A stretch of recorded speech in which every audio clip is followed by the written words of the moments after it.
ನನ್ನ ಹೆಸರು ರಾಣಿ. ನಾನು ಆಸ್ಟ್ರೇಲಿಯಾಗೆ ಹೋಗುವಳಿದ್ದೆ. ನಾನು ಮಾಡುತ್ತಿದ್ದ ಕಂಪನಿಯಲ್ಲಿ ಕೆಲಸದ ಒಂದು ಪ್ರಾಜೆಕ್ಟ್ ಮೇಲೆ ಕೆಲಸ ಸಿಕ್ಕಿತು. ನಾನು ಒಂದು IT ಕಂಪನಿಯಲ್ಲಿ ಕೆಲಸ ಮಾಡುತ್ತಿದ್ದೆ. ಆ ಕಂಪನಿಯಲ್ಲಿ ನಾನು ಸುಮಾರು 3 ವರ್ಷಗಳಿಂದ ಕೆಲಸ ಮಾಡ್ತಾ ಇದ್ದೆ. ನನಗೆ ಹೊರಗಿನ ದೇಶಕ್ಕೆ ಹೋಗಿ ಕೆಲಸ ಮಾಡುವ ಅವಕಾಶ ಸಿಕ್ಕಿತು. ಹಾಗಾಗಿ ನಾನು ಈ ಕೆಲಸಕ್ಕೆ ಅಪ್ಲೈ ಮಾಡಿದೆ. ನಾನು ಸೆಲೆಕ್ಟ್ ಆಗಿ ಆಸ್ಟ್ರೇಲಿಯಾದಲ್ಲಿ ಪ್ರಾಜೆಕ್ಟ್ ಕೂಡ ಸಿಕ್ಕಿತು. ನಾನು ತುಂಬಾನೇ ಖುಷಿಪಟ್ಟೆ. ನಾನು ನನ್ನ ಬ್ಯಾಗನ್ನೆಲ್ಲ ಪ್ಯಾಕ್ ಮಾಡಿಕೊಂಡು ಕುಳಿತಿದ್ದೆ. ನನಗಂತೂ ಈಗ ನಂಬೋಕೆ ಆಗ್ತಿರ್ಲಿಲ್ಲ. ಯಾಕೆಂದರೆ ನನ್ನ ಹಣೆಬರಹ ಹೀಗೆ ಬದಲಾಗಲಿದೆ ಎಂದು ನಾನು ಮನಸ್ಸಿನಲ್ಲಿ ಕೂಡ ಯೋಚಿಸಿರಲಿಲ್ಲ. ಆದರೆ ನನ್ನ ವಿಧಿ ಬೇರೆ ಒಂದು ದೊಡ್ಡ ದುರಂತವನ್ನು ಬರೆದಿತ್ತು. ನಾನು ವಿದೇಶಕ್ಕೆ ಹೋಗಲು ಏರ್ಪೋರ್ಟ್‌ಗೆ ಟ್ಯಾಕ್ಸಿ ಬುಕ್ ಮಾಡಿದ್ದೆ. ನನ್ನ ತಂದೆ ತಾಯಿ ಹಾಗೂ ಮನೆಯವರೆಲ್ಲರ ಆಶೀರ್ವಾದ ತೆಗೆದುಕೊಂಡು ಕ್ಯಾಬ್ ಹತ್ತಿ ಏರ್ಪೋರ್ಟ್‌ಗೆ ಹೊರಟೆ. ನನ್ನ ತಂದೆ ತಾಯಿಯನ್ನು ಬಿಟ್ಟು ಆಸ್ಟ್ರೇಲಿಯಾಗೆ ಹೋಗಲು ನನಗೆ ಇಷ್ಟವಿರಲಿಲ್ಲ. ಆದರೆ ಏನು ಮಾಡಲಿ, ಬೇರೆ ದೇಶಕ್ಕೆ ಹೋಗಿ ದುಡ್ಡು ಸಂಪಾದನೆ ಮಾಡಿಕೊಂಡು ಬರಬೇಕು ಎನ್ನುವ ಕನಸು ನನಗಿತ್ತು. ಹಾಗಾಗಿ ಕೇವಲ 1-2 ವರ್ಷವಾದರೂ ಹೋಗಬೇಕೆಂದು ಮನಸ್ಸಿನಲ್ಲಿ ನಿರ್ಧಾರ ಮಾಡಿಕೊಂಡು ಹೊರಟಿದ್ದೇನೆ. ನಾನು ಕ್ಯಾಬ್‌ನಲ್ಲಿ ಕುಳಿತು ಮೊಬೈಲ್‌ನಲ್ಲಿ ಹಾಡು ಹಾಕಿಕೊಂಡು ಕಿವಿಯಲ್ಲಿ ಏರ್‌ಪೋಡ್ ಹಾಕಿ ಹಾಡು ಕೇಳುತ್ತಾ ಹಾಗೆ ಕಣ್ಣು ಮುಚ್ಚಿ ಮಲಗಿದೆ. ಸ್ವಲ್ಪ ಸಮಯ ಆದ ಮೇಲೆ ಹೊರಗಿನ ದೃಶ್ಯ ನೋಡಬೇಕೆಂದು ಕಾರ್ನರ್ ಗ್ಲಾಸ್ ಕೆಳಗಿಳಿಸಿದಾಗ ನಾನು ದಂಗಾಗಿ ಹೋದೆ. ಅಂಜಿಕೆಯಿಂದ ನನ್ನ ಮುಖ ಕೆಂಪಾಯಿತು. ಆಗ ನಾನು ಡ್ರೈವರ್ ಬಳಿ ಕೇಳಿದೆ, ನೀನು ನನ್ನನ್ನು ಎಲ್ಲಿಗೆ ಕರೆದುಕೊಂಡು ಹೋಗ್ತಾ ಇದ್ದೀಯಾ? ಇದು ಏರ್ಪೋರ್ಟ್‌ಗೆ ಹೋಗೋ ದಾರಿಯಾಗಿರಲಿಲ್ಲ. ಇಲ್ಲಿ ಸುತ್ತಮುತ್ತ ತೋಟ, ಹೊಲ, ಗದ್ದೆ, ಯಾವುದೋ ಒಂದು ರೀತಿಯ ಹಳ್ಳಿಯಂತೆ ಇತ್ತು. ಅದನ್ನು ನಾನು ನೋಡಿ ತುಂಬಾ ಹೆದರಿಕೊಂಡು ನಡುಗಲು ಶುರು ಮಾಡಿದೆ. ನನಗೆ ಒಂದು ಕ್ಷಣ ಮಾತುಗಳೇ ಬರದಂತಾದವು. ನನ್ನನ್ನು ನೋಡಿದ ಡ್ರೈವರ್ ತುಂಬಾನೇ ಸಮಾಧಾನ ಪಡಿಸುತ್ತಾ ಹೇಳಿದ, ಮೇಡಮ್, ಏರ್ಪೋರ್ಟ್‌ಗೆ ಹೋಗುವ ರಸ್ತೆಯಲ್ಲಿ ಅಪಘಾತ ಆಗಿದೆ. ಹಾಗಾಗಿ ಆ ರಸ್ತೆಯನ್ನು ಸಂಪೂರ್ಣವಾಗಿ ಈಗ ಮುಚ್ಚಲಾಗಿದೆ. ಅದಕ್ಕೋಸ್ಕರ ನಾನು ಸುತ್ತಿಕೊಂಡು ಈ ರಸ್ತೆಯಿಂದ ಏರ್ಪೋರ್ಟ್‌ಗೆ ಹೋಗುತ್ತಿದ್ದೇನೆ ಎಂದು ಹೇಳಿದ. ನನಗೆ ಅವನ ಮಾತಿನ ಮೇಲೆ ಪೂರ್ತಿ ನಂಬಿಕೆ ಬರುತ್ತಿರಲಿಲ್ಲ. ನಾನು ಒಂದು ದೊಡ್ಡ IT ಕಂಪನಿಯಲ್ಲಿ ಕೆಲಸ ಮಾಡುವವಳು. ನನಗೆ ಅವನ ಮೇಲೆ ಡೌಟ್ ಬಂದ ತಕ್ಷಣ ನನ್ನ ಫ್ರೆಂಡ್‌ಗೆ ನನ್ನ ಲೈವ್ ಲೊಕೇಶನ್ ಅನ್ನು ಶೇರ್ ಮಾಡಿದೆ ಮತ್ತು ನಾನು ಅಪಾಯದಲ್ಲಿದ್ದೇನೆ, ದಯವಿಟ್ಟು ಇಲ್ಲಿಗೆ ಬಂದು ನನಗೆ ಸಹಾಯ ಮಾಡು ಎಂದು ಮೆಸೇಜ್ ಹಾಕಿದೆ. ಮತ್ತು ನಾನು ಡ್ರೈವರ್‌ಗೆ ಹೇಳಿದೆ, ನೀವು ಕಾರನ್ನ ಇಲ್ಲಿ ನಿಲ್ಲಿಸಿ. ನೀನು ನನ್ನನ್ನ ಬೇರೆ ರಸ್ತೆಯಲ್ಲಿ ಕರೆದುಕೊಂಡು ಬಂದಿದ್ದೀಯಾ? ನಾನೀಗ ಪೊಲೀಸ್‌ಗೆ ಫೋನ್ ಮಾಡ್ತೀನಿ, ನಿನ್ನನ್ನ ಜೈಲಿಗೆ ಹಾಕಿಸ್ತೀನಿ ಅಂತ ಬೆದರಿಸಿದೆ. ಅವನು ಹೆದರಿಕೊಂಡಿದ್ದಾನೆ ಅಂತ ಅಂದುಕೊಂಡೆ. ಹಾಗಾಗಿ ಇವನು ಕಾರು ನಿಲ್ಲಿಸಿದ್ದಾನೆ ಎಂದು ತಿಳಿದು ಇವನು ತುಂಬಾ ಒಳ್ಳೆಯವನು ಇರಬೇಕೆನಿಸಿತು. ಆದರೆ ಅವನು ಕಾರಿನಿಂದ ಕೆಳಗೆ ಇಳಿದು ತುಂಬಾ ಕೋಪದಿಂದ ನಾನು ಕುಳಿತಿರುವ ಹಿಂದಿನ ಸೀಟಿಗೆ ಬಂದು ನನ್ನನ್ನು ಕೈ ಹಿಡಿದು ಕಾರಿನಿಂದ ಹೊರಗೆಳೆದು ಹಾಕಿದ. ಆಗ ನನ್ನ ಕೈಯಲ್ಲಿದ್ದ ಮೊಬೈಲ್ ಅನ್ನು ಅವನು ಕಿತ್ತುಕೊಂಡು ಅದನ್ನು ಕೆಳಗೆ ಎಸೆದು ಅದರ ಮೇಲೆ ಒಂದು ಕಲ್ಲನ್ನು ಎತ್ತಿ ಹಾಕಿ ಚೂರು ಚೂರು ಮಾಡಿಬಿಟ್ಟ. ನನ್ನ ಹತ್ತಿರ ಇರುವ ಲ್ಯಾಪ್ಟಾಪ್ ಮತ್ತು ಎಲ್ಲ ವಸ್ತುಗಳನ್ನ ಹೊರಗೆ ಎಸೆದು ಬಿಸಾಕಿದ. ಮತ್ತೆ ನನ್ನ ಹಿಂದಿನ ಸೀಟಿನಲ್ಲಿ ಹಗ್ಗದಿಂದ ಕಟ್ಟಿ ಹಾಕಿದ. ನನಗಂತೂ ಏನೂ ಅರ್ಥವಾಗುತ್ತಿರಲಿಲ್ಲ. ನಾನು ಅವನಿಂದ ಬಿಡಿಸಿಕೊಳ್ಳಲು ತುಂಬಾ ಪ್ರಯತ್ನ ಪಟ್ಟೆ. ಕೂಗಾಡಿ ಕಿರುಚಾಡಿದೆ.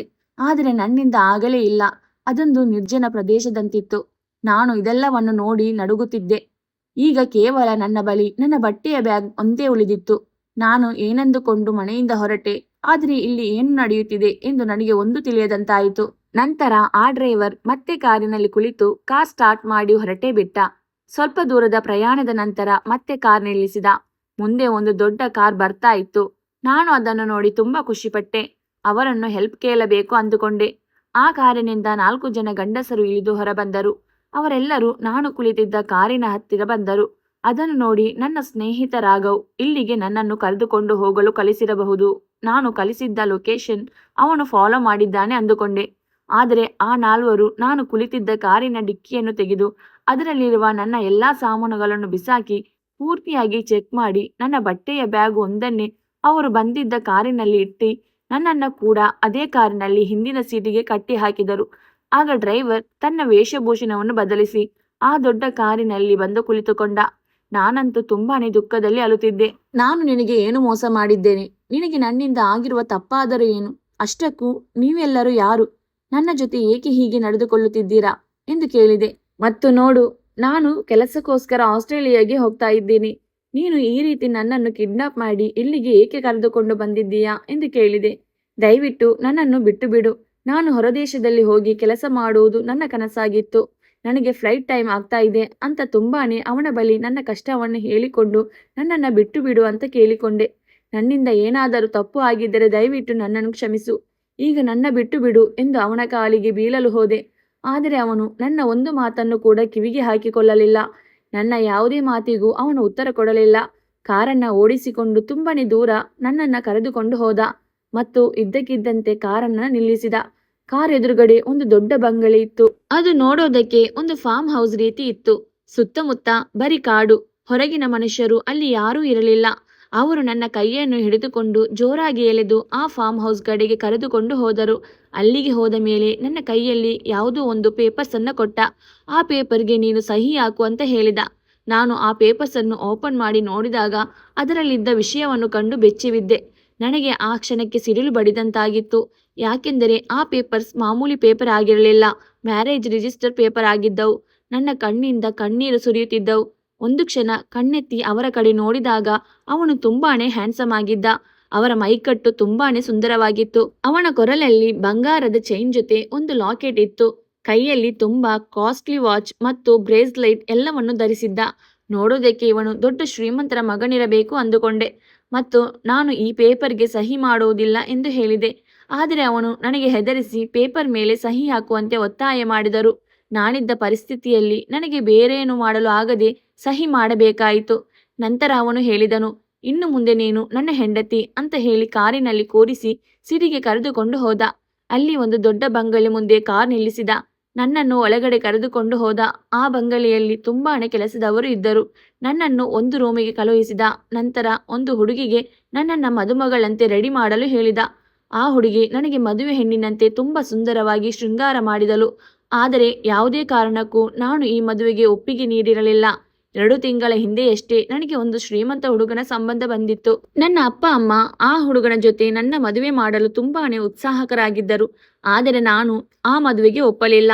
ಯಾಕೆಂದರೆ ನಾನು 1-2 ವರ್ಷವಾದರೂ ಹೊರದೇಶದಲ್ಲಿ ಅಂದರೆ ಆಸ್ಟ್ರೇಲಿಯಾದಲ್ಲಿ ಕೆಲಸ ಮಾಡಿ ದುಡ್ಡು ಸಂಪಾದಿಸಿಕೊಂಡು ಬರಬೇಕು ಎಂದು ನನ್ನ ಕನಸಾಗಿತ್ತು. ಆ ಕನಸನ್ನ ನನಸು ಮಾಡಿಕೊಳ್ಳಬೇಕೆಂಬ ಒಂದೇ ಹಠದಿಂದ ನಾನು ಆ ಸಂಬಂಧವನ್ನು ತಿರಸ್ಕರಿಸಿದೆ. ಈಗ ನಾನು ಆಸ್ಟ್ರೇಲಿಯಾಗೆ ಹೋಗಲು ತುಂಬಾನೇ ಸಂತೋಷ ಪಡುತ್ತಿದ್ದೆ.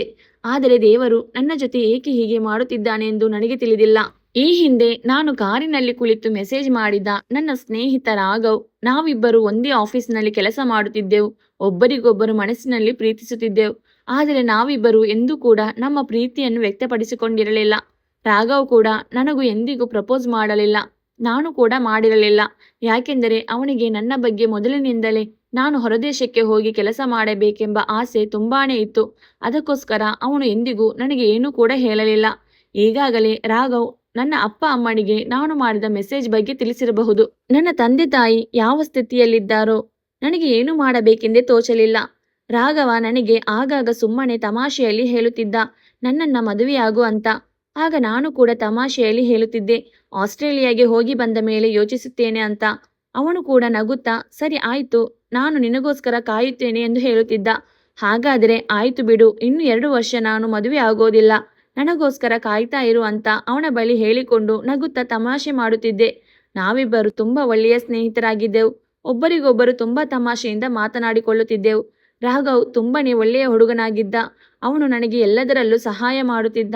ನಾನು ಅಪಾಯದಲ್ಲಿದ್ದೇನೆ, ನನಗೆ ದಯವಿಟ್ಟು ಬಂದು ಸಹಾಯ ಮಾಡುವಂತೆ ನಾನು ಅವನಿಗೆ ಮೆಸೇಜ್ ಮಾಡಿದ್ದೆ. ಆದರೆ ಅವನು ಯಾವ ಪರಿಸ್ಥಿತಿಯಲ್ಲಿದ್ದಾನೋ ನನಗಂತೂ ತಿಳಿದಿಲ್ಲ. ನಾನೀಗ ಬರೀ ಅದರ ಯೋಚನೆಯಲ್ಲಿ ಇದ್ದೆ. ನಾನು ಮೊದಲೇ ರಾಘವ ಜೊತೆ ಮದುವೆ ಆಗಿದ್ದರೆ ಇವತ್ತು ನನಗೆ ಈ ಪರಿಸ್ಥಿತಿ ಬರುತ್ತಿರಲಿಲ್ಲ. ಈ ಗುರುತು ಪರಿಚಯವಿಲ್ಲದ ವ್ಯಕ್ತಿಯ ಜೊತೆ ಇವತ್ತು ನಾನು ಮದುವೆಯಾಗಬೇಕಾಗಿರಲಿಲ್ಲ. ಅಥವಾ 2 ತಿಂಗಳ ಹಿಂದೆ ಬಂದ ಸಂಬಂಧದ ಆ ಹುಡುಗನ ಜೊತೆ ಮದುವೆಯಾಗಬೇಕಾಗಿತ್ತು. ಇಂತಹ ಪರಿಸ್ಥಿತಿಯಲ್ಲಿ ನನಗೆ ಏನು ಮಾಡಬೇಕೆಂದು ತೋಚುತ್ತಿರಲಿಲ್ಲ. ಈಗಂತೂ ನಾನು ಮದುಮಗಳಂತೆ ರೆಡಿಯಾಗಿ ನನ್ನನ್ನು ಅಪಹರಣ ಮಾಡಿದ ಹುಡುಗನಿಗಾಗಿ ಕಾಯುತ್ತಿದ್ದೆ. ಅವನು ಬಲವಂತವಾಗಿ ಮ್ಯಾರೇಜ್ ರಿಜಿಸ್ಟರ್ ಪೇಪರ್ ಮೇಲೆ ನನ್ನ ಸಹಿ ಮಾಡಿಸಿಕೊಂಡಿದ್ದ. ನಾನಂತೂ ಮೊದಲೇ ನಿರ್ಧಾರ ಮಾಡಿದ್ದೇನೆ, ಅವನು ನನ್ನ ಹತ್ತಿರಕ್ಕೂ ಕೂಡ ಬರಕೂಡದು ಎಂದು. ನಾನೀಗ ಮದುಮಗಳಂತೆ ಸಿಂಗಾರ ಮಾಡಿಕೊಂಡು ರೂಮಿನಲ್ಲಿ ಅಳುತ್ತಾ ಕುಳಿತಿದ್ದೆ ಮತ್ತು ಆ ವ್ಯಕ್ತಿ ರಾತ್ರಿ ನಾನಿದ್ದ ರೂಮಿನ ಒಳಗೆ ಬಂದ. ಈಗ ನನ್ನ ಹೃದಯ ಬಡಿತ ಜೋರಾಗಿತ್ತು. ಅವನು ನನ್ನ ಹತ್ತಿರ ಬಂದು, ಇದು ನಮ್ಮ ಮದುವೆಗಾಗಿ ಎಂದು ಒಂದು ಉಡುಗೊರೆ ಕೊಟ್ಟ. ಆದರೆ ಅದನ್ನು ನಾನು ಮುಟ್ಟಲಿಲ್ಲ. ನನಗೆ ಬೇಡ, ಇದು ಬಲವಂತದ ಮದುವೆ. ನನಗೆ ಈ ಮದುವೆ ಇಷ್ಟ ಇಲ್ಲ. ಒಂದು ಮದುವೆಯಾಗಬೇಕಾದರೆ ಹುಡುಗ ಹುಡುಗಿ ಇಬ್ಬರ ಅನುಮತಿ ಬೇಕಾಗುತ್ತದೆ. ಈಗಲೂ ಸಮಯ ಇದೆ. ದಯವಿಟ್ಟು ನನ್ನನ್ನು ಏರ್ಪೋರ್ಟ್ಗೆ ಹೋಗಲು ಸಹಾಯ ಮಾಡು. ನಾನು ಆಸ್ಟ್ರೇಲಿಯಾಕ್ಕೆ ಹೋಗುವ ವ್ಯವಸ್ಥೆ ಮಾಡು ಎಂದು ಕೇಳಿಕೊಂಡೆ. ನೋಡು, ನಾನು ಯಾರಿಗೂ ಏನನ್ನು ಹೇಳುವುದಿಲ್ಲ, ಪೊಲೀಸ್ ಕಂಪ್ಲೇಂಟ್ ಕೂಡ ಕೊಡುವುದಿಲ್ಲ. ಈ ಘಟನೆಯನ್ನು ಒಂದು ಕನಸು ಅಂತ ಮರೆತು ಬಿಡ್ತೀನಿ ಅಂತ ಅವನ ಹತ್ತಿರ ಅಂಗಲಾಚಿ ಬೇಡಿಕೊಂಡೆ. ಆದರೆ ಅವನು ಹೇಳಿದ, ನಿನ್ನನ್ನು ಹೇಗೆ ಬಿಟ್ಟುಕೊಡಲಿ? ನೀನು ನನ್ನ ಹೆಂಡತಿ. ನಾನು ನಿನ್ನನ್ನು ತುಂಬಾ ಪ್ರೀತಿಸುತ್ತೇನೆ. ನಿನ್ನ ಈ ಸಂಬಂಧ 7 ಜನ್ಮದ್ದು. ನೀನೀಗ ನನ್ನ ಹೆಂಡತಿ ಅಷ್ಟೇ ಎಂದು ಹೇಳಿದ. ಆಗ ನಾನು ನಿನ್ನ ಹೆಂಡತಿಯಲ್ಲ, ನೀನು ನನ್ನ ಗಂಡನೂ ಅಲ್ಲ. ನಮ್ಮಿಬ್ಬರಿಗೂ ಒಬ್ಬರಿಗೊಬ್ಬರ ಪರಿಚಯವೇ ಇಲ್ಲ. ನಿನ್ನ ತಲೆ ಕೆಟ್ಟಿದೆ, ಮೊದಲು ಹೋಗಿ ಡಾಕ್ಟರ್ ಬಳಿ ತೋರಿಸಿಕೋ ಎಂದು ಹೇಳಿದ ನನ್ನ ಮಾತನ್ನು ಕೇಳಿ ಅವನಿಗೆ ತುಂಬಾನೇ ಸಿಟ್ಟು ಬಂತು. ಆಗ ಅವನು ಕೋಪದಿಂದ ನನ್ನ ಹತ್ತಿರ ಬಂದು ನನ್ನ ಬಟ್ಟೆಗಳನ್ನ ಬಿಚ್ಚಲು ಶುರು ಮಾಡಿದ. ನಾನು ಜೋರಾಗಿ ಅವನನ್ನ ತಳ್ಳಿದೆ. ಆದರೆ ಅವನು ತುಂಬಾ ಶಕ್ತಿವಂತನಾಗಿದ್ದ. ನಾನು ಎಷ್ಟೇ ಅವನನ್ನ ದೂರಕ್ಕೆ ತಳ್ಳಲು ಪ್ರಯತ್ನ ಮಾಡಿದರೂ ಸಾಧ್ಯವಾಗಲಿಲ್ಲ. ಅಷ್ಟು ಬಲಿಷ್ಠನಾಗಿದ್ದ ಆ ವ್ಯಕ್ತಿ. ನಾನು ನನ್ನ ಶಕ್ತಿಯನ್ನೆಲ್ಲ ಒಗ್ಗೂಡಿಸಿ ಅವನನ್ನ ಜೋರಾಗಿ ಕಿರುಚುತ್ತಾ ತಳ್ಳಿದೆ. ಸ್ವಲ್ಪ ದೂರ ಹೋದವನು ಮತ್ತೆ ನನ್ನ ಹತ್ತಿರ ಬಂದು ನನ್ನ 2 ಕೈಗಳನ್ನು ಹಿಡಿದುಕೊಂಡು ನನ್ನ ಎಲ್ಲಾ ಬಟ್ಟೆಗಳನ್ನು ಒಂದೊಂದಾಗಿ ಬಿಚ್ಚಿದನು. ಆಗ ನನ್ನ ಬಳಿ ಕಣ್ಣೀರನ್ನು ಬಿಟ್ಟರೆ ಬೇರೆ ಏನೂ ದಾರಿ ಇರಲಿಲ್ಲ. ನಾನು ಪರಿಚಯವೇ ಇಲ್ಲದ ಆ ವ್ಯಕ್ತಿಯ ಮುಂದೆ ಅಸಹಾಯಕಳಂತೆ ಕುಳಿತಿದ್ದೆ. ನನ್ನ ಬಟ್ಟೆಯೆಲ್ಲ ಕೆಳಗೆ ಬಿದ್ದಿದ್ದವು. ನಾನು ನನ್ನ ಕೈಗಳಿಂದ ನನ್ನ ದೇಹವನ್ನು ಮುಚ್ಚಿಕೊಳ್ಳಲು ಪ್ರಯತ್ನಿಸುತ್ತಿದ್ದೆ. ಆಗ ಅವನು ನನ್ನ ಹತ್ತಿರಕ್ಕೆ ಬಂದು ನನ್ನ ಮುದ್ದಿಸಲು ಶುರು ಮಾಡಿದ. ನಾನು ಮತ್ತೆ ಅವನಿಗೆ ಜೋರಾಗಿ ತಳ್ಳಿ ಕಿರುಚುತ್ತಾ ಹೇಳಿದೆ, ನೀನೊಬ್ಬ ಕೆಟ್ಟ ವ್ಯಕ್ತಿ, ದಯವಿಟ್ಟು ನನ್ನನ್ನು ಬಿಟ್ಟು ಬಿಡು ಎಂದು ಎಷ್ಟೇ ಹೇಳಿದರೂ ಅವನು ನನ್ನ ಯಾವ ಮಾತುಗಳನ್ನು ಕೇಳಿಸಿಕೊಳ್ಳಲಿಲ್ಲ. ಒಂದು ಕ್ಷಣಕ್ಕಾಗಿ ಅವನು ಹಿಂದೆ ಹೋಗಿದ್ದ. ಮುಂದಿನ ಕ್ಷಣಕ್ಕೆ ಮತ್ತೆ ಅವನು ಜೋರಾಗಿ ಬಂದು ನನ್ನ ಮೇಲೆ ಬಿದ್ದ. ನಾನು ಜೋರಾಗಿ ಅಳುತ್ತಾ ನನ್ನನ್ನು ಬಿಟ್ಟು ಬಿಡು ಎಂದು ಕಿರುಚುತ್ತಿದ್ದೆ. ಇಬ್ಬರ ನಡುವೆ ಸಂಘರ್ಷ ನಡೆದಿತ್ತು. ನನ್ನ ದೇಹವನ್ನು ಅವನಿಗೆ ಬಿಟ್ಟುಕೊಡಲು ನನ್ನ ಮನಸ್ಸು ಒಪ್ಪಲಿಲ್ಲ. ನಾನು ಅಳುತ್ತಾ ಕಿರುಚುತ್ತಾ ಕುಳಿತಿದ್ದೆ.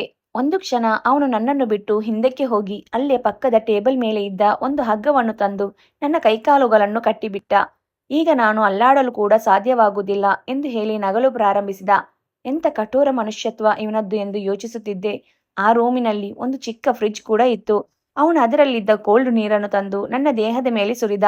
ಇದರಿಂದ ನನ್ನ ಮೈ ನಡುಗುತ್ತಿತ್ತು. ಸ್ವಲ್ಪ ಹೊತ್ತಿನ ನಂತರ ನನಗೆ ಆ ಚಳಿಯಿಂದ ನಡುಕದಿಂದ ಜ್ವರ ಬಂದಂತಾಗಿತ್ತು. ಕಣ್ಣಿನಲ್ಲಿ ಕಣ್ಣೀರು ನಿಂತಿರಲಿಲ್ಲ. ಈಗ ಸಂಪೂರ್ಣವಾಗಿ ನಾನು ಸುಮ್ಮನೆ ಕುಳಿತಿದ್ದೆ. ನಂತರ ಅವನು ಒಂದು ಬಟ್ಟೆಯನ್ನು ತೆಗೆದುಕೊಂಡು ನನ್ನ ಮೈ ಮೇಲಿದ್ದ ನೀರನ್ನು ಒರೆಸುತ್ತಾ ನನ್ನ ಹತ್ತಿರಕ್ಕೆ ಬಂದು ನನ್ನನ್ನು ಮುದ್ದು ಮಾಡಲು ಶುರು ಮಾಡಿದ. ಈ ಬಾರಿ ನಾನು ಅವನಿಗೆ ಏನೂ ಹೇಳಲಿಲ್ಲ, ಸುಮ್ಮನೆ ಕುಳಿತಿದ್ದೆ. ಅವನು ನನ್ನ ಕೈ ಮತ್ತು ಕೆನ್ನೆಗೆ ಚುಂಬಿಸಿದ. ಆಗಲೂ ಕೂಡ ನಾನು ಸತ್ತ ಹೆಣೆದಂತೆ ಕುಳಿತಿದ್ದೆ. ನನ್ನ ಕಣ್ಣುಗಳಿಂದ ನೀರು ಮಾತ್ರ ನಿಂತಿರಲಿಲ್ಲ. ಅವನು ನನ್ನ ಕಣ್ಣುಗಳನ್ನು ನೋಡುತ್ತಿದ್ದ. ನಾನು ನನ್ನ ಕಣ್ಣುಗಳಿಂದಲೇ ಅವನಿಗೆ ನನ್ನ ಜೊತೆ ಈ ರೀತಿ ಮಾಡಬೇಡ ಎಂದು ಹೇಳಲು ಪ್ರಯತ್ನಿಸಿದೆ. ಆಗ ಅವನು ನನ್ನನ್ನು ಬಿಟ್ಟು ದೂರ ಸರಿದು ನನ್ನ ಕೈಕಾಲುಗಳನ್ನು ಹಗ್ಗದಿಂದ ಬಿಡಿಸಿದ. ನನಗೆ ಬಟ್ಟೆ ಹಾಕಿಕೊಳ್ಳಲು ಅನುಮತಿ ಕೊಟ್ಟ. ನಂತರ ನನ್ನ ಹತ್ತಿರಕ್ಕೆ ಬಂದು, ನಾನು ನಿನ್ನನ್ನು ತುಂಬಾ ಇಷ್ಟಪಡುತ್ತೇನೆ. ನಾನು ನಿನ್ನ ಜೊತೆ ಯಾವುದೇ ಕೆಟ್ಟ ಕೆಲಸ ಮಾಡುವುದಿಲ್ಲ. ನಿನ್ನ ಅನುಮತಿ ಇಲ್ಲದೆ, ನಿನ್ನ ಮನಸ್ಸು ಒಪ್ಪದೆ ನಾನು ನಿನ್ನ ಜೊತೆ ಏನೂ ಮಾಡುವುದಿಲ್ಲ. ನೀನು ಕೂಡ ನನ್ನನ್ನು ತುಂಬಾನೇ ಬೇಗ ಪ್ರೀತಿಸಲು ಶುರು ಮಾಡುತ್ತೀಯಾ. ಈ ಮದುವೆಗೆ ನೀನು ಕೂಡ ರಾಜಿ ಆಗುತ್ತೀಯಾ ಅಂತ ಹೇಳಿ ಅಲ್ಲಿಂದ ಹೊರಟು ಹೋದ. ನಾನು ಬೇಗ ತಕ್ಷಣ ನನ್ನ ಬಟ್ಟೆಗಳನ್ನು ಧರಿಸಿಕೊಂಡೆ. ಇಂತಹ ವ್ಯಕ್ತಿಗೆ ನಾನು ಎಂದಿಗೂ ಕೂಡ ಪ್ರೀತಿಸುವುದಿಲ್ಲ ಅಂದುಕೊಳ್ಳುತ್ತಾ ದೇವರನ್ನು ಸ್ಮರಿಸುತ್ತಿದ್ದೆ. ನಾನು ಹೇಗಾದರೂ ನನ್ನ ಗೌರವವನ್ನು ಕಾಪಾಡಿಕೊಳ್ಳಬೇಕು ಎಂದು ಅಂದುಕೊಳ್ಳುತ್ತಿದ್ದೆ. ಇಂತಹ ವ್ಯಕ್ತಿಯನ್ನು ನಾನು ಗಂಡನ ರೂಪದಲ್ಲಿ ಎಂದಿಗೂ ನೋಡುವುದಿಲ್ಲ ಎಂದು ಆ ರೂಮಿನಲ್ಲಿ ಯೋಚಿಸುತ್ತಾ ಕುಳಿತಿದ್ದೆ. ಆದರೆ ನನಗೆ ಯಾವಾಗ ನಿದ್ದೆ ಬಂತು ತಿಳಿಯಲಿಲ್ಲ. ಈಗ ರಾತ್ರಿ ಕಳೆದಿತ್ತು. ಬೆಳಿಗ್ಗೆ ನಾನು ಕಣ್ಣು ಬಿಟ್ಟು ನೋಡಿದಾಗ ಆ ವ್ಯಕ್ತಿ ರೂಮಿನಲ್ಲಿ ಇರಲಿಲ್ಲ. ಇದೇ ಸರಿಯಾದ ಸಮಯ. ನಾನು ಇಲ್ಲಿಂದ ಓಡಿ ಹೋಗಬೇಕು ಎಂದು ರೂಮಿನ ಡೋರನ್ನ ಓಪನ್ ಮಾಡಿ ಹೊರಗೆ ನೋಡಿದಾಗ ಅಲ್ಲಿನ ಸೆಕ್ಯೂರಿಟಿ ಗಾರ್ಡ್ಗಳು, ಆಕಾಶ್ ಸರ್, ನಿಮ್ಮನ್ನ ಹೊರಗಡೆ ಬಿಡಲು ಅನುಮತಿ ನೀಡಿಲ್ಲ. ನೀವು ಈ ಮನೆಯನ್ನು ಬಿಟ್ಟು ಎಲ್ಲಿಗೆ ಹೋಗುವಂತಿಲ್ಲ ಎಂದು ಹೇಳಿದರು. ನೀವು ಈ ಮನೆಯಲ್ಲಿಯೇ ಇರಬೇಕು ಎಂದು ಹೇಳಿ ನನ್ನನ್ನು ಒಳಗಡೆ ಕಳುಹಿಸಿ ರೂಮ್ ಲಾಕ್ ಮಾಡಿಬಿಟ್ಟರು. ನಾನೀಗ ಏನು ಮಾಡಲಿ ಎಂದು ಯೋಚಿಸುತ್ತಾ ಮನೆಯೊಳಗಡೆ ಬಂದು ಬಹುಶಃ ಬಾಲ್ಕನಿಯಿಂದ ಓಡಿ ಹೋಗಬಹುದು ಎಂದು ಬಾಲ್ಕನಿ ಹತ್ತಿರ ಹೋಗಿ ನೋಡಿದಾಗ ನಾನಿದ್ದ ಫ್ಲೋರ್ ತುಂಬಾ ಎತ್ತರದಲ್ಲಿತ್ತು. ನಾನು ಏನು ಮಾಡಲಿ ಎಂದು ಚಿಂತಿಸುತ್ತಾ ತುಂಬಾನೇ ಅಳುತ್ತಾ ಕುಳಿತುಕೊಂಡೆ. ನನ್ನ ಅಪ್ಪ ಅಮ್ಮ ನನ್ನ ನೆನೆಸಿಕೊಂಡು ಅಳುತ್ತಾ ಕುಳಿತುಕೊಂಡೆ. ಸ್ವಲ್ಪ ಹೊತ್ತಿನ ನಂತರ ಆ ಸೆಕ್ಯೂರಿಟಿ ಗಾರ್ಡ್ಗಳೇ ನನಗೆ ಊಟ ನೀರು ತಂದುಕೊಟ್ಟರು. ನನಗೆ ಈಗ ತುಂಬಾನೇ ಹಸಿವಾಗಿತ್ತು. ಆದ್ದರಿಂದ ಊಟವನ್ನು ಬೇಗ ತಿಂದು ಮತ್ತೆ ಕುಳಿತುಕೊಂಡೆ. ಹೀಗೆ ಸಮಯ ಕಳೆದು ಸಂಜೆ 6 ಗಂಟೆ ಆಗುತ್ತಿತ್ತು. ಆಕಾಶ್ ನನ್ನ ರೂಮ್ನ ಡೋರ್ ಓಪನ್ ಮಾಡಿ ಒಳಗೆ ಬಂದ. ನಾನು ಆಗ, ಆಕಾಶ್, ದಯವಿಟ್ಟು ನನ್ನನ್ನು ಬಿಟ್ಟು ಬಿಡು, ನಿನ್ನ ಕಾಲು ಹಿಡಿದು ಕೇಳಿಕೊಳ್ಳುತ್ತೇನೆ, ನನ್ನನ್ನ ಬಿಟ್ಟು ಬಿಡು ಎಂದು ಕೇಳಿಕೊಳ್ಳುತ್ತಿದ್ದೆ. ಆಗ ಆಕಾಶ್, ನೋಡು ರಾಣಿ, ನಾನು ನಿನ್ನನ್ನು ತುಂಬಾನೇ ಪ್ರೀತಿಸುತ್ತೇನೆ. ನೀನು ನನ್ನನ್ನು ಗಂಡನ ರೂಪದಲ್ಲಿ ಸ್ವೀಕರಿಸು. ನಾನು ನಿನ್ನ ಬಿಟ್ಟು ಕೊಡುತ್ತೇನೆ. ನಿನ್ನ ಮನೆಗೂ ಸಹ ನಾನೇ ಕರೆದುಕೊಂಡು ಹೋಗಿಬಿಡುತ್ತೇನೆ ಎಂದು ಹೇಳಿದ. ಆಗ ನಾನು, ಆಕಾಶ್, ನಾನು ಆಸ್ಟ್ರೇಲಿಯಾಕ್ಕೆ ಹೋಗಬೇಕಾಗಿತ್ತು. ನೀನು ನನ್ನ ಅಪಹರಣ ಮಾಡಿ ಇಲ್ಲಿಗೆ ತಂದು ಕೂರಿಸಿದ್ದೀಯಾ. ನನ್ನ ಫೋನ್ ಕೂಡ ಹೊಡೆದು ಹಾಕಿದ್ದೀಯಾ. ನನ್ನ ಸ್ನೇಹಿತನಿಗೆ ನಾನು ಮೆಸೇಜ್ ಕೂಡ ಮಾಡಿದ್ದೆ. ಇದೆಲ್ಲ ನನ್ನ ಅಮ್ಮನಿಗೆ ಎಷ್ಟೊತ್ತಿಗೆ ಗೊತ್ತಾಗಿರಬೇಕು. ನನ್ನ ಅಪ್ಪ ಅಮ್ಮ ನನಗೋಸ್ಕರ ಚಿಂತೆ ಮಾಡುತ್ತಾ ಅಳುತ್ತಿರಬಹುದು. ಅವರಿಗೆ ಏನಾದರೂ ಆದರೆ ನಾನು ಏನು ಮಾಡಲಿ ಅಂತ ಹೇಳಿ ತುಂಬಾನೇ ಅಳುತ್ತಾ ಅವನನ್ನು ಕೇಳಿಕೊಂಡೆ. ಆಗ ಅವನು, ಸರಿ ಆಯ್ತು ರಾಣಿ, ನನ್ನನ್ನ ಗಂಡನಾಗಿ ಸ್ವೀಕರಿಸು. ನನಗೋಸ್ಕರ ಹೆಂಡತಿಯಾಗಿ ನನ್ನ ಜೊತೆಯಾಗಿರು. ನಾನು ನಿನ್ನ ಅಮ್ಮನ ಹತ್ತಿರ ಕರೆದುಕೊಂಡು ಹೋಗುತ್ತೇನೆ ಎಂದು ಹೇಳಿದ. ಆಗ ನಾನು, ಇದು ಎಂದಿಗೂ ಸಾಧ್ಯವಾಗದ ಮಾತು. ನಾನು ನಿನ್ನನ್ನು ಪ್ರೀತಿಸುವುದಿಲ್ಲ ಎಂದು ಹೇಳಿದೆ. ಆಗ ಅವನು ಮತ್ತೆ ನನ್ನ ಹತ್ತಿರ ಬಂದು, ನೀನು ನನ್ನನ್ನು ಪ್ರೀತಿಸಲು ಶುರು ಮಾಡುತ್ತೀಯಾ ಎಂದು ಹೇಳಿ ಮತ್ತೆ ನನ್ನ ಕೈಗೆ ಒಂದು ಮುತ್ತು ಕೊಟ್ಟ. ಆಗ ನಾನು ಅವರನ್ನು ದೂರ ತಳ್ಳಿ, ನೋಡು ಆಕಾಶ್, ನಾನು ನಿನ್ನ ಜೊತೆ ಮಾತಾಡಬೇಕು, ಸ್ವಲ್ಪ ನಿಂತುಕೋ ಅಂತ ಹೇಳಿ, ನಾನು ನಿನ್ನನ್ನು ಎಂದಿಗೂ ಪ್ರೀತಿಸಲು ಸಾಧ್ಯವಿಲ್ಲ. ನನ್ನ ಮೊಬೈಲ್ ಫೋನ್ ಕೊಡು. ನನ್ನ ತಂದೆ ತಾಯಿಗೆ ಫೋನ್ ಮಾಡಿ ನನ್ನ ಮಾತನಾಡಲು ಬಿಡು. ನಾನು ಆಸ್ಟ್ರೇಲಿಯಾಗೆ ಹೋಗಲೇಬೇಕು ಮತ್ತು ನಿನ್ನ ಬಳಿ ಇರುವ ಆ ಮ್ಯಾರೇಜ್ ರಿಜಿಸ್ಟರ್ ಪೇಪರ್ಗಳನ್ನೆಲ್ಲವನ್ನು ಹರಿದು ಬಿಸಾಕು. ಆಗ ನಾನು ನಿನ್ನ ಜೊತೆ ಒಂದು ರಾತ್ರಿ ಕಳೆಯಲು ಸಿದ್ಧವಾಗುತ್ತೇನೆ ಎಂದು ಹೇಳಿದೆ. ಆಗ ಆಕಾಶ್ಗೆ ತುಂಬಾನೇ ಕೋಪ ಬಂದು ನನ್ನ ಕಡೆ ನೋಡಿ, ರಾಣಿ, ನೀನು ನಿನ್ನನ್ನು ಏಕೆ ಇಷ್ಟು ಕೆಳಗೆ ಹಾಕುತ್ತಿದ್ದೀಯಾ? ನೀನು ಈಗ ಮಾಮೂಲಿ ಹುಡುಗಿಯಲ್ಲ, ನನ್ನ ಹೆಂಡತಿ. ಕೇವಲ ಒಂದು ರಾತ್ರಿಗೋಸ್ಕರ ನಾನು ನಿನ್ನ ಮದುವೆ ಆಗಿಲ್ಲ. ಒಂದು ರಾತ್ರಿ ಕಳೆಯಬೇಕಾಗಿದ್ದರೆ ನಾನು ಏಕೆ ನಿನ್ನನ್ನು ಮದುವೆ ಆಗುತ್ತಿದ್ದೆ ಎಂದು ಕೇಳಿದ. ನೋಡು ಆಕಾಶ್, ನಾನು ನಿನ್ನನ್ನು ಪ್ರೀತಿಸಲು ಈ ಜನ್ಮದಲ್ಲಿ ಸಾಧ್ಯವಾಗುವುದಿಲ್ಲ. ನೀನು ನನ್ನನ್ನ ಇಲ್ಲಿ ಅಪಹರಿಸಿಕೊಂಡು ಬಂದಿದ್ದೀಯಾ. ನನ್ನನ್ನ ಇಲ್ಲಿ ಬಂದಿಯಾಗಿಸಿ ಇಟ್ಟಿದ್ದೀಯಾ. ನನ್ನ ಸಂಪೂರ್ಣ ಜೀವನವನ್ನೇ ಹಾಳು ಮಾಡುತ್ತಿದ್ದೀಯಾ ಎಂದಾಗ, ನೋಡು ರಾಣಿ, ಈಗಲೂ ಕಾಲ ಮಿಂಚಿಲ್ಲ. ನೀನು ಆಸ್ಟ್ರೇಲಿಯಾಗೆ ಹೋಗಿ ಎಷ್ಟು ಗಳಿಸುತ್ತೀಯಾ ಅದಕ್ಕಿಂತ ಹೆಚ್ಚು ಗಳಿಸಲು ನಾನು ನಿನಗೆ ಸಹಾಯ ಮಾಡುತ್ತೇನೆ. ನಾನು ಒಂದು IT ಕಂಪನಿಯ ಮಾಲೀಕನಾಗಿದ್ದೇನೆ. ನಿನಗೆ ಅಲ್ಲಿ ದೊಡ್ಡ ಹುದ್ದೆಯನ್ನು ಕೊಡಿಸುತ್ತೇನೆ. ನೀನು ಅದರ ಬಗ್ಗೆ ಚಿಂತೆ ಮಾಡಬೇಡ. ನನಗೆ ಕೇವಲ ಪ್ರೀತಿ ಕೊಡು. ನಾನು ನಿನಗೆ ಏನೆಲ್ಲ ಕೊಡಬಹುದೆಂದು ತಿಳಿಯುತ್ತದೆ. ನೋಡು ಆಕಾಶ್, ದುಡ್ಡಿನಿಂದ ಎಲ್ಲವನ್ನ ಖರೀದಿಸಬಹುದು, ಆದರೆ ಪ್ರೀತಿ ಖರೀದಿಸಲು ಸಾಧ್ಯವಾಗುವುದಿಲ್ಲ. ನೋಡು ರಾಣಿ, ನಾನು ತುಂಬಾ ಶ್ರೀಮಂತನಾಗಿರಬಹುದು, ಆದರೆ ನಾನು ನನ್ನ ಶ್ರೀಮಂತಿಕೆಯಿಂದ ನಿನ್ನನ್ನು ಪಡೆಯಲು ಬಯಸುವುದಿಲ್ಲ. ನಾನು ಕೇವಲ ನನ್ನ ಪ್ರೀತಿಯಿಂದ ನಿನ್ನ ಪ್ರೀತಿಯನ್ನ ಗೆಲ್ಲಲು ಬಯಸುತ್ತೇನೆ. ನಾನು ನಿನ್ನನ್ನು ಸಂತೋಷದಿಂದ ನೋಡಲು ಬಯಸುತ್ತೇನೆ. ನೀನು ನನ್ನ ಸಂಬಂಧವನ್ನು ತಿರಸ್ಕರಿಸಿದೆ, ಆದ್ದರಿಂದ ನೀನು ಈ ದಿನ ಇಲ್ಲಿ ಬಂದಿಯಾಗಿದ್ದೀಯಾ ಎಂದ. ಆಗ ನಾನು, ಯಾವ ಸಂಬಂಧ? ಯಾವುದರ ಬಗ್ಗೆ ನೀನು ಮಾತನಾಡುತ್ತಿದ್ದೀಯಾ ಎಂದು ಕೇಳಿದೆ. ಆಗ ಆಕಾಶ್, ಕೇವಲ 2 ತಿಂಗಳ ಹಿಂದೆ ಅಷ್ಟೇ ನಾನು ನಿಮ್ಮ ಮನೆಗೆ ಸಂಬಂಧ ಕಳುಹಿಸಿದ್ದೆ. ನಾನು ನಿಮ್ಮ ತಂದೆ ತಾಯಿಗೆ ನನ್ನ ಸಂಬಂಧ ಕಳುಹಿಸಿದ್ದೆ. ನೀನು ಈ ಸಂಬಂಧವನ್ನು ತಿರಸ್ಕಾರ ಮಾಡಿದೆ. ಆಗ ನಾನು ಹೇಗಾದರೂ ನಿನ್ನ ಪಡೆದುಕೊಳ್ಳುತ್ತೇನೆ ಎಂದು ಯೋಚಿಸಿ ಸುಮ್ಮನಿದ್ದೆ. ಆದರೆ ಸ್ವಲ್ಪ ದಿನಗಳ ನಂತರ ನೀನು ಈ ದೇಶವನ್ನು ಬಿಟ್ಟು ಹೋಗುತ್ತಿದ್ದೀಯಾ ಅಂತ ವಿಷಯ ತಿಳಿಯಿತು. ಆಗ ನಾನು ಏನನ್ನು ಯೋಚಿಸದೆ ನಿನ್ನನ್ನು ಅಪಹರಣ ಮಾಡಿಬಿಟ್ಟೆ. ನೋಡು ರಾಣಿ, ನಾನು ಕೆಟ್ಟ ವ್ಯಕ್ತಿಯಲ್ಲ. ನಾನು ನಿನ್ನನ್ನು ತುಂಬಾ ಪ್ರೀತಿ ಮಾಡುತ್ತೇನೆ. ಆದ ಕಾರಣ ನಾನು ನಿನ್ನನ್ನು ಕಿಡ್ನಾಪ್ ಮಾಡಿದೆ. ನಾನು ಈಗಿನಿಂದ ನಿನ್ನನ್ನು ಪ್ರೀತಿ ಮಾಡುತ್ತಿಲ್ಲ. ನಾನು ಚಿಕ್ಕವನಿದ್ದಾಗಿಂದಲೂ ನಿನ್ನನ್ನು ಪ್ರೀತಿಸುತ್ತಾ ಇದ್ದೇನೆ ಎಂದು ಹೇಳಿದ. ನನಗೆ ಅವನ ಮಾತನ್ನು ಕೇಳಿ ಆಶ್ಚರ್ಯವಾಯಿತು. ನೀನು ಏನು ಹೇಳುತ್ತಿದ್ದೀಯಾ? ನನಗೆ ಏನೂ ಅರ್ಥವಾಗುತ್ತಿಲ್ಲ ಎಂದು ಹೇಳಿದೆ. ಆಗ ಅವನು, ರಾಣಿ, ನಾವಿಬ್ಬರು ಒಂದೇ ಸ್ಕೂಲಿನಲ್ಲಿ ಓದುತ್ತಿದ್ದೆವು, ಒಂದೇ ತರಗತಿಯಲ್ಲಿ ಇದ್ದೆವು. ನೀನು ಓದುತ್ತಿದ್ದ ಶಾಲೆಗೆ 7ನೇ ತರಗತಿಗೆ ಬಂದು ಸೇರಿಕೊಂಡೆ. ಅಲ್ಲಿಂದ 10ನೇ ತರಗತಿಯವರೆಗೂ ಇಬ್ಬರು ಒಟ್ಟಿಗೆ ವಿದ್ಯಾಭ್ಯಾಸ ಮಾಡಿದೆವು. ಅದನ್ನು ಕೇಳಿ ನನಗೆ ಈಗ ಸ್ವಲ್ಪ ಸ್ವಲ್ಪ ನೆನಪಾಗುತ್ತಿತ್ತು. ಆಕಾಶ್ ಎಂಬ ಹುಡುಗ 3 ವರ್ಷ ನನ್ನ ಜೊತೆ ಶಾಲೆಯಲ್ಲಿ ಓದುತ್ತಿದ್ದ. ಆದರೆ ನನಗೆ ಆಕಾಶ್ ನೆನಪೇ ಇರಲಿಲ್ಲ.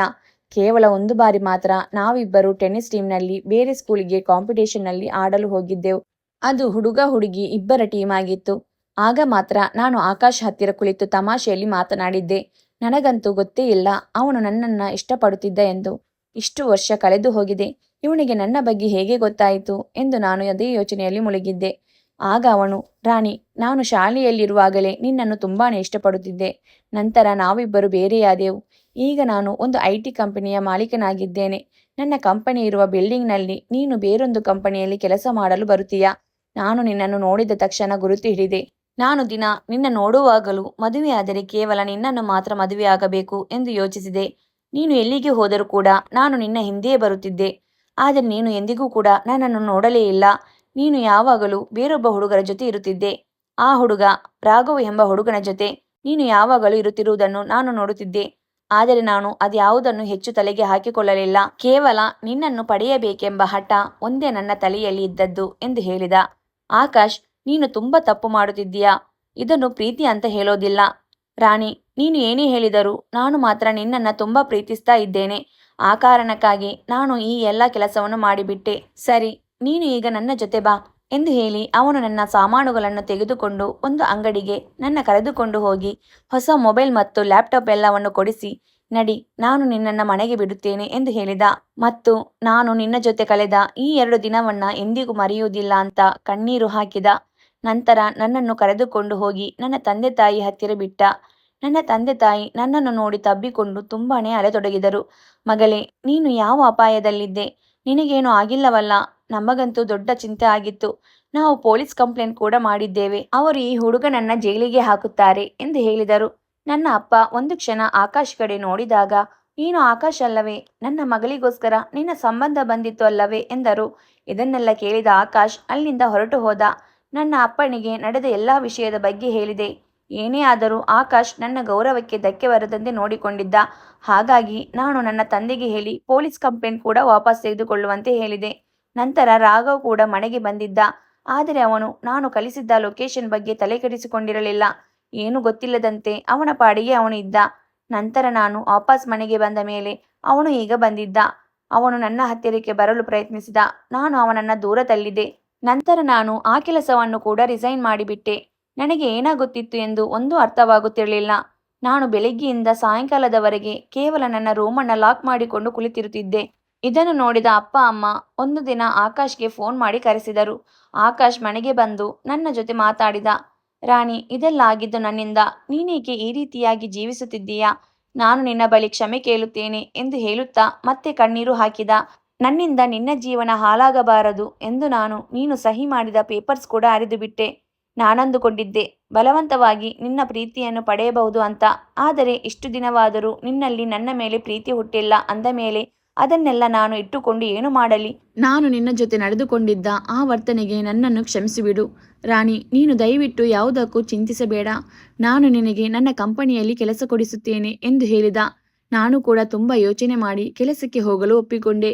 ನಾನು ಆಕಾಶ್ ಕಂಪನಿಯಲ್ಲಿ ಕೆಲಸ ಮಾಡುತ್ತಾ ಈಗ 1 ವರ್ಷ ಕಳೆದು ಹೋಯಿತು. ಆಕಾಶ್ ನನ್ನ ಜೊತೆ ತುಂಬಾನೇ ಚೆನ್ನಾಗಿ ನಡೆದುಕೊಳ್ಳುತ್ತಿದ್ದ. ದಿನ ಕಳೆಯುತ್ತಿದ್ದ ಹಾಗೆ ಆಕಾಶ್ ಹೇಳಿದಂತೆ ನಾನು ಅವನನ್ನು ಪ್ರೀತಿಸಲು ಶುರು ಮಾಡಿದೆ. ಏನೇ ಆಗಲಿ ಆಕಾಶ್ ನನ್ನ ತುಂಬ ಚೆನ್ನಾಗಿ ನೋಡಿಕೊಂಡಿದ್ದ. ಅವನು ಆ ರಾತ್ರಿ ನನ್ನ ಜೊತೆ ಏನನ್ನಾದರೂ ಕೂಡ ಮಾಡಬಹುದಾಗಿತ್ತು. ಆದರೆ ಅವನು ಏನೂ ಮಾಡಲಿಲ್ಲ. ಅವನು ಒಬ್ಬ ಒಳ್ಳೆಯ ಸಭ್ಯ ವ್ಯಕ್ತಿಯಾಗಿದ್ದ. ಅವನಿಂದ ತಪ್ಪಾಗಿದೆ. ಆದರೆ ಅವನು ನನ್ನ ಗೌರವಕ್ಕೆ ಧಕ್ಕೆ ಬರದ ಹಾಗೆ ನೋಡಿಕೊಂಡಿದ್ದಾನೆ. ಹಾಗಾಗಿ ನಾನು ಕೂಡ ಅವನನ್ನು ತುಂಬ ಪ್ರೀತಿಸಲು ಶುರು ಮಾಡಿದೆ. ಈ 1 ವರ್ಷದಲ್ಲಿ ಅವನು ತನ್ನ ಒಳ್ಳೆಯತನದಿಂದ ನನ್ನ ಮನಸ್ಸನ್ನು ಗೆದ್ದಿದ್ದ. ಹಾಗಾಗಿ ನಾನು ಈ ಒಂದು ದಿನ ಅವನಿಗೆ ಪ್ರಪೋಸ್ ಮಾಡಿಬಿಟ್ಟೆ. ಅವನಂತೂ ತುಂಬಾನೇ ಸಂತೋಷಪಟ್ಟು ನನ್ನನ್ನು ತಬ್ಬಿಕೊಂಡು ಮೇಲೆತ್ತಿ ತಿರುಗಿಸುತ್ತಾ ಸಂತೋಷದ ಕಣ್ಣೀರು ಹಾಕುತ್ತಿದ್ದ. ಈ ವಿಷಯವನ್ನು ನನ್ನ ತಂದೆ ತಾಯಿಗೆ ಹೇಳಿ ನಾವಿಬ್ಬರು ಗ್ರ್ಯಾಂಡ್ ಆಗಿ ಮದುವೆಯಾದೆವು. ನಾನೀಗ ಆಕಾಶ್ ಜೊತೆ ತುಂಬಾನೇ ಒಳ್ಳೆಯ ಸುಂದರವಾದ ಜೀವನ ನಡೆಸುತ್ತಿದ್ದೇನೆ. ನಾವಿಬ್ಬರು ಒಬ್ಬರಿಗೊಬ್ಬರು ಅರಿತುಕೊಂಡು ಸಾಗುತ್ತಿದ್ದೇವೆ. ಸ್ನೇಹಿತರೆ, ಈ ಕತೆ ನಿಮಗೆ ಇಷ್ಟವಾಗಿದ್ದಲ್ಲಿ ನಮ್ಮ ಹೃದಯದ ಮಾತು ಕನ್ನಡ ಕತೆಗಳು ಚಾನಲ್ ಅನ್ನು ಸಬ್ಸ್ಕ್ರೈಬ್ ಮಾಡಿ, ಲೈಕ್ ಮಾಡಿ, ಶೇರ್ ಮಾಡಿ, ಕಾಮೆಂಟ್ ಮಾಡಿ. ಧನ್ಯವಾದಗಳು.